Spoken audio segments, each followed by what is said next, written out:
you are by what kind of work you're doing, what kind of involvement you've had with big data. And let me ask for some shows of hands, okay? How many people in the room are working in software industries? Okay? If we add IT services to that, what happens? Software and IT services. Okay? IT hardware. Okay? What about retail industries? Anybody in retail? Wow. Okay. They're all out making money, right? So what about medical health care? Okay. And what about advertising? Advertising or marketing? Okay. What about finance, including VC and so forth? Okay, we have a few. Energy. All right. Who have I missed? What other industries do we have? Gordon? Semiconductor. Semiconductor. Okay, I would have put that in the line. All right. Other industries? Telecommunication. Telecom. Okay. Other industries? Automotive. Automotive. Thank you. Good one. Other industries? Education.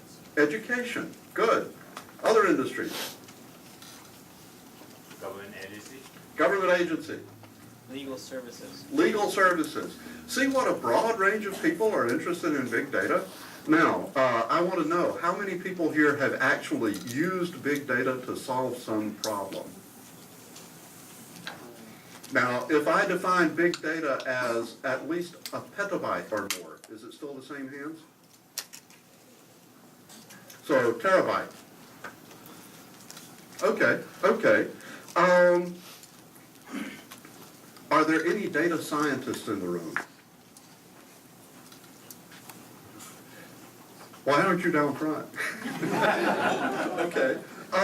Are there any subscribers to Twitter Firehose? Anybody subscribe to Twitter Firehose?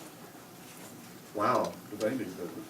Okay. How about people who have a Nest thermostat in your house? Okay. What about how many people have never, ever clicked like on Facebook? Wow, I'm impressed. We have some real holdouts here.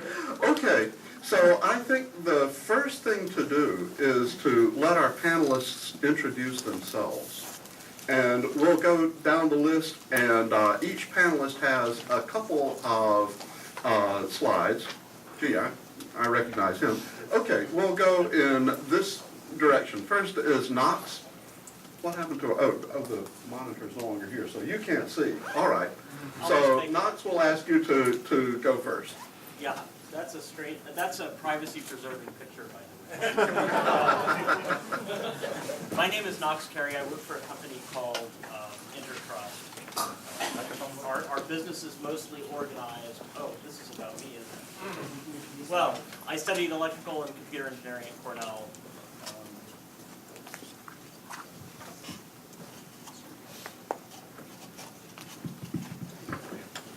I studied electrical and computer engineering at Cornell for a very, very long time. Afterwards, I moved to Silicon Valley and I worked for Sony for a couple of years. Eventually migrated to Intertrust. And I've done a lot of things, maybe you can switch to the next slide. I've done a lot of things at Intertrust, including standardization work, project management, directing research projects, things like that. Our company's focus is really about trusted analytics for big data. The idea is it's useful to understand what's happening with big data, but it's very difficult to do that without providing people data that might compromise privacy. So we're looking at techniques for, okay, can you hear me now? We're looking at techniques for analyzing and understanding big data. We're looking at techniques, looking at techniques for understanding big data without compromising people's individual privacy. I particularly work in the healthcare area, specifically on genomics and genomic data, which has very special kinds of privacy concerns relative to other types of data. Your genome says an awful lot about you, and so how we treat it and analyze it should be, we should be very careful. Okay, Knox, thank you very much. Moving on, we have, somebody else moved on for me. Okay, Dylan Stieg from Skytree. Thanks, Richard. Hi, I'm Dylan Stieg, and I lead business development for Skytree. Hi, my name is Dylan Stieg, and I lead business development for Skytree. Skytree is a local startup focused on predictive analytics and machine learning. We provide a software package to the Global 2000 that enables them to make predictions, detect outliers, and make recommendations much faster and with greater accuracy than the incumbent solutions that have been around for a while. This is very important in big data because all of the leaders of various industries are basically competing based upon predictive analytics. So if you're in financial services, you need your results faster and you need it with greater accuracy. If you're in security and defense, you need to know when something is happening way before something is actually occurring. So we're able to detect effectively the mathematical DNA of an event. Oh, and we jump to the other slide. Okay, great, fantastic. And just on the prior slide, so machine learning is basically the modern day science of finding patterns and insights that a client can actually act upon. So when we're doing our job, which is always, hopefully, our customers are doing something different the day after we actually run our software for them. Some customers that we can highlight. So eHarmony is a well-known US-based data site is using us for algorithmic pricing. The US Golf Association is using us for what-if analytics, what if they change the regulation on a club or a ball or the rate of play. The SETI Institute is the search for extraterrestrial intelligence. They're pulling down between 7 and 8 petabytes of data per day, and they're using us because we can keep up with the bandwidth requirements. And that's basically the ultimate anomaly detection scenario because you have no library to rely upon. And then we also have Econian, which is a US-based advertising site that's using us for real-time ad buying and selling, very similar to the dynamics happening in the hedge fund industry. And then, Richard, we can just build through the rest of it. Some customers we can't talk about explicitly, unfortunately, because we have to comply with our NDAs, which we always do. World-leading provider of consumer electronics is using us for content recommendation. So this is a provider that is a leader in providing TV, cell phones, etc., but wants to have a more continuous relationship with their customer and provide media recommendations in a Netflixian sort of way. A world-leading provider of shipping and logistics, using us for anomaly detection and SLA improvements. What do you think of planes, trains, automobiles, weather, mechanical failures, etc., but yet having to get a package or parcel to its destination on time. Well-known automobile manufacturer using us for destination prediction and en route recommendation. So think of it as the Apple Siri for your driving experience, whether it's in your car or in a rental car, so it can follow you like a bookmark. An extremely well-known web portal using us for next-generation advertising, targeting, and serving, which is really their core business. They're basically replacing their traditional in-house ML machine learning with our machine learning. And very well-known financial services and credit card issuer using us for fraud detection, lead scoring, portfolio analysis, and a variety of other use cases. Okay, Dylan, thank you.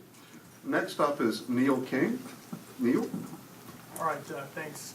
Happy to have the opportunity to participate in today's event. I guess not. Okay, I'll hold it. Yeah, so I've spent most of my career at the intersection of mobile, security, and internet infrastructure technologies.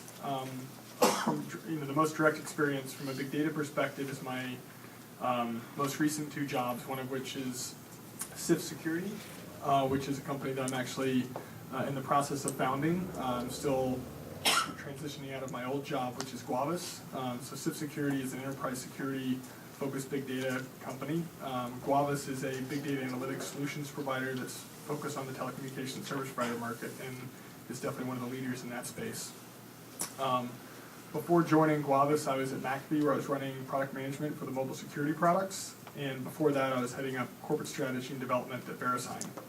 And from an educational perspective, I have a mix of business and technical degrees from the University of Texas and the University of Pennsylvania. And on the next page,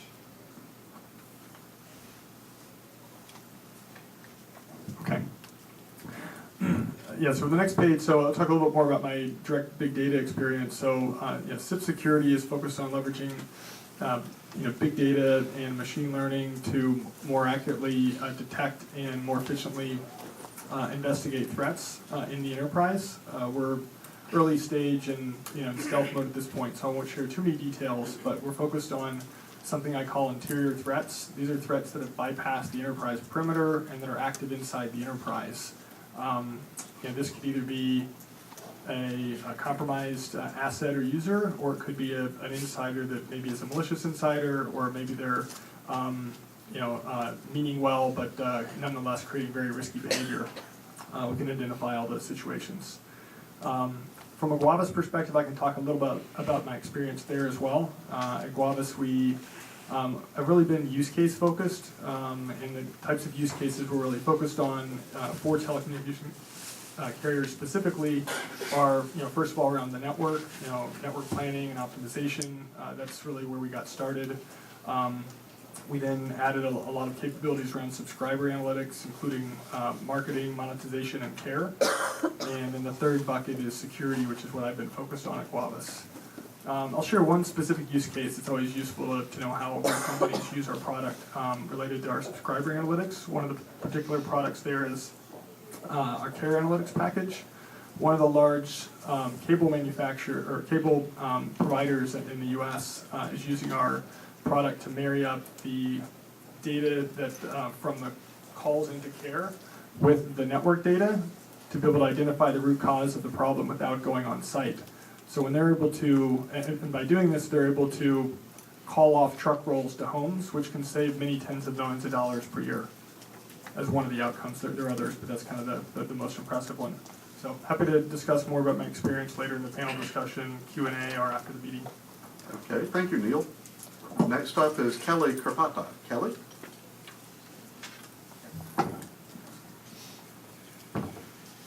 Thanks very much. Is that working?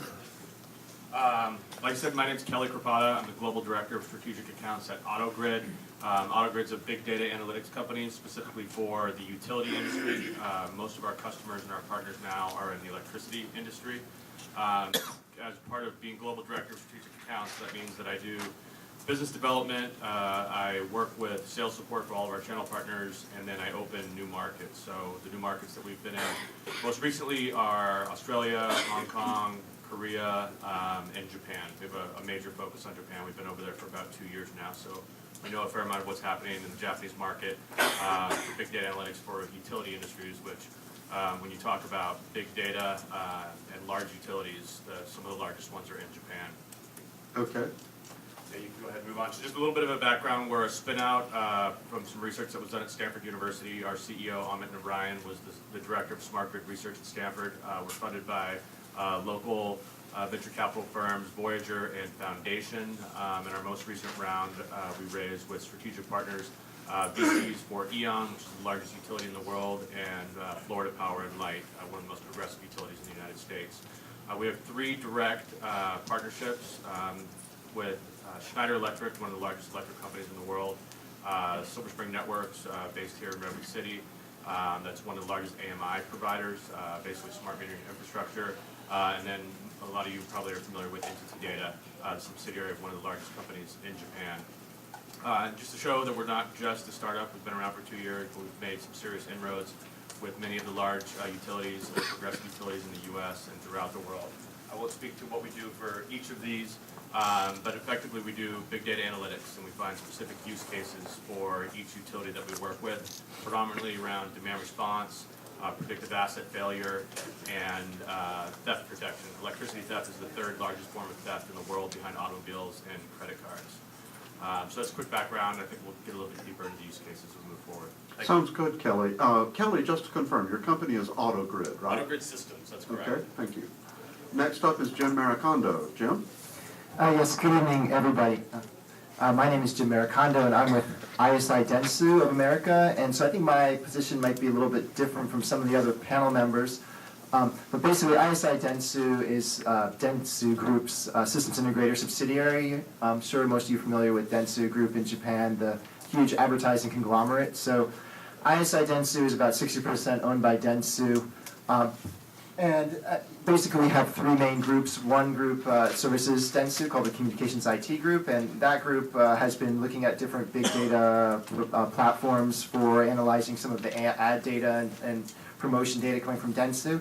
We also have a large enterprise systems group, which it counts as clients, all your large Japanese manufacturers, electronics, automotive, travel agencies, retail. They're looking at several big data solutions for more manufacturing focused, and then we also have a financial services group, which so far the financial services group is not really doing a lot with big data at the moment. And then we also have one other organization called the Open Innovation Lab, which kind of tries to look at future trends. And so my position is more of evaluating and finding new big data companies that we can partner with in the US to then bring to Japan and integrate into new systems in Japan. So as of this moment, we don't really offer a lot of our own home-built big data solutions, but we've been in discussions with a few different companies here and in Japan to try to figure out who's the best partners to provide new solutions to our companies, our customers. Yeah, and so I think I might have a slightly different insight than some of these other panelists who actually work with big data companies. Once upon a time, I actually majored in computer science at Stanford and counted Professor Dasher as one of my teachers. Thanks, Jim. So next up is Yasushi Ogawa of Integrato. Yeah, thank you. Ogawa-san? Yes, my name is Yasushi Ogawa. If you like, okay. It's working? If you like sushi, say yes sushi. I hope you remember my name. I'm from Integrato Inc. I joined Integrato in 2008 as an intern and became CEO in 2008, and I purchased this company in 2012. I studied business planning theory called discovery-driven planning. It's a business planning theory under uncertainty. So a business plan consists of a set of assumptions. It's very important to test assumptions in the course of execution. I worked for his research center for 2 years. So now it is basis we develop a business simulation software. I also studied strategic decision management through alliance with strategic decision group. SDG is located close by. It's in Palo Alto. Probably you know that. I earned my MBA from Wharton in entrepreneurial management and finance. And now I found that Neil King there we are in the same class. Actually, we didn't know that. we found out today. Yeah, we learned that today. Yeah, very good surprise. I earned a Bachelor of Science in city planning, urban design, urban engineering, so city planning from University of Tokyo.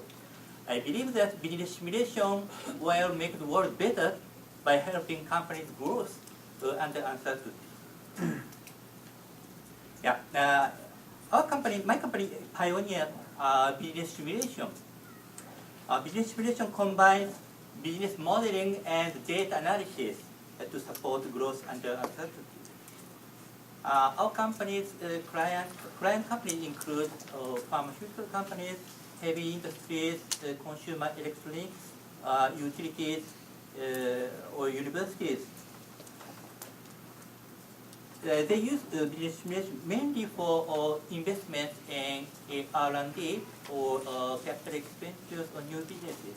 So when they face tough decisions, they use our software to come up with a good business plan and good decent decision. After that, our software helps execution management, testing assumptions, and promotes choosing different options when we had wrong assumptions. We have already sold more than 1,000 business simulation software licenses today. Unfortunately, it's only in Japan, so we are looking at the US market.